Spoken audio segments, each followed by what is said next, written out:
First of all, I want to use this opportunity to wish you all and wish all Nigerians a very happy Democracy Day, even though it is debatable whether Nigerians across the length and breadth of our country are happy, even on this Democracy Day. And all I can say is they should not lose hope, because democracy is about hope, hope for a better tomorrow.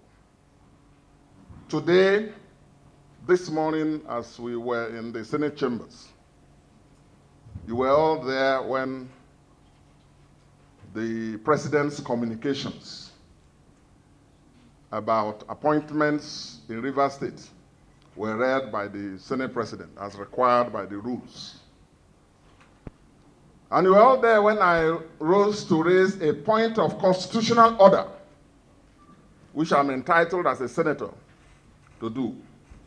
And the Senate President didn't pay attention, didn't respond, didn't reply, brushed it aside, and then rushed all of us through the communications he read, and then we all went to the House of Reps.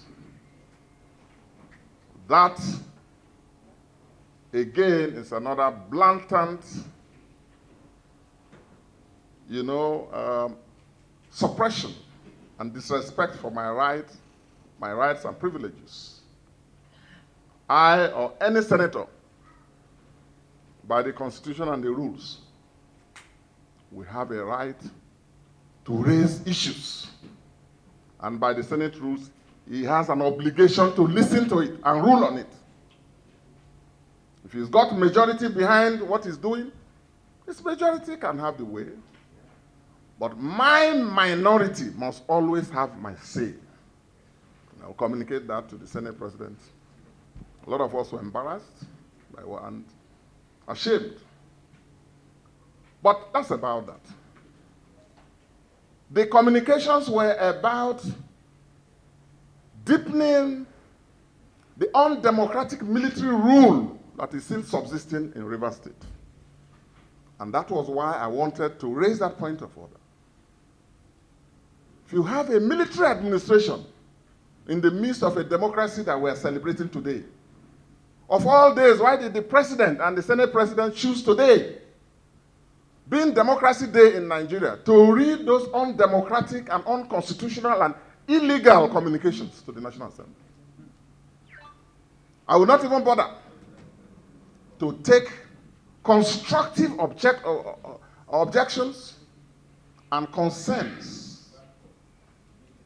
Well, that tells you how the APC has reduced Nigeria's democracy to. I take very strong objections to that. And listening to the President's very flowery, otherwise impressive speech, let me say this. It's a good thing to make beautiful declarations of principles and show democratic commitment. Words don't show democratic commitment. What matters is actions, actions and actions. The President touched on some notes that were right, recognizing those who fought for democracy. And I was a young man in the trenches myself. And because of those, joined the AD. The President knows that. But you cannot be celebrating democracy. You cannot be flaunting yourself as a Democrat on the one hand, and on the other hand, be trampling democracy under your big presidential foot in Rivers State. The President missed a golden opportunity to raise and deepen democracy in Nigeria by restoring on today's Democracy Day democratic and normal civil constitutional rule in Rivers State. Of all the things the President said, the President was silent about Rivers State. And today is about democracy. Today is not about repression. Today is not about suppression of the views of the people of Rivers State. Today is about respecting and upholding the democratic rights under the Constitution and the laws. These issues that some of us feel passionate about, it's not because of Fubara's nationality. It's not about Fubara's party, if he has any.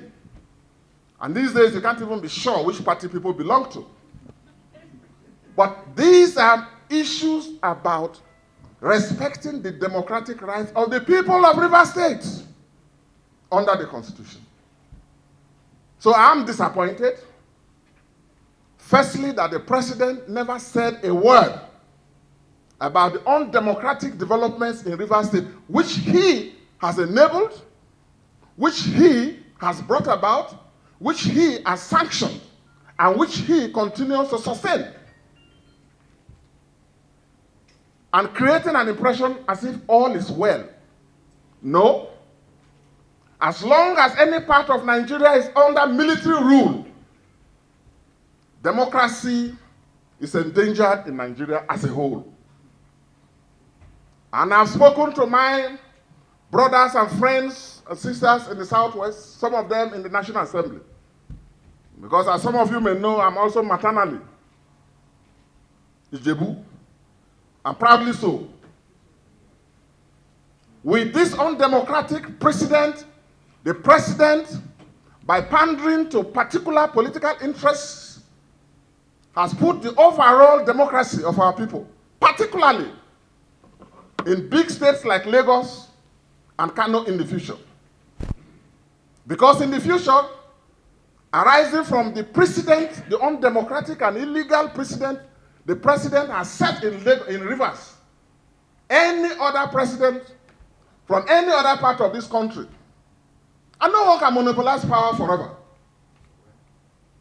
If we cannot get victory in Lagos and Kano and big states, we now apply what they will term the Tinubu doctrine, which will be declare a state of emergency, sack all constitutional civil authorities, appoint people, military administrator, appoint people to conduct local government elections, appoint people to run the civil service. We can't allow that. And we pray that that day should not come for states like Lagos and Kano. What they are doing confirms the fear some of us have had since, which is that what they tried to do in Lagos is a power grab. Today, I'm saddened that in spite of the beautiful rhetoric that the president came to the National Assembly to deliver, the president was silent about restoration of democratic rule and normalization of civil rule in Rivers State. And I'm further saddened. And actually, I feel very sad that the National Assembly, the President of the Senate, will look at the National Assembly and the Senate in particular as a place where anything can be thrown at us and it should go. Let me assure him and all of you and my constituents that they all know me for who I am, and it's too late for me to change. Our nation cannot be a nation of sycophants. Our nation cannot be a nation of bootlickers. Democracy is not sustained by bootlickers and sycophants. I'm not in political service for appointments and contracts and money. Some of us are propelled by values that are bigger than us. And we have held on to this at great cost. So what he's doing is nothing to me. And the fight for democracy continues. I urge you all not to lose faith. In this nation, there was a time when people who voiced their opinions about democracy were hounded into detention, where security agencies, instead of focusing on fighting crime and criminality and bandits, will be focusing on political, people who hold opposing political views. Well, Nigeria survived it. We have seen situations where organizations set up to fight crime, fraud, corruption, all turn their searchlight to suppress dissenting views. Our nation survived. The president himself was put on trial at some point. His triumph was not a personal one. It was a triumph of democracy. And I want to assure you all, Nigerians, that you should be more committed. Don't be coward. Don't be made hopeless. Democracy is sustained by hard work, by sweat, by tears. And this fight must go on. I thought that on today's Democracy Day, there will be no better way to wish you all and all Nigerians happy Democracy Day without making these few observations. Lastly, the president said he's not working to achieve a one-party state. That's well and good to say. But like I said, words don't matter more as much as actions. Actions.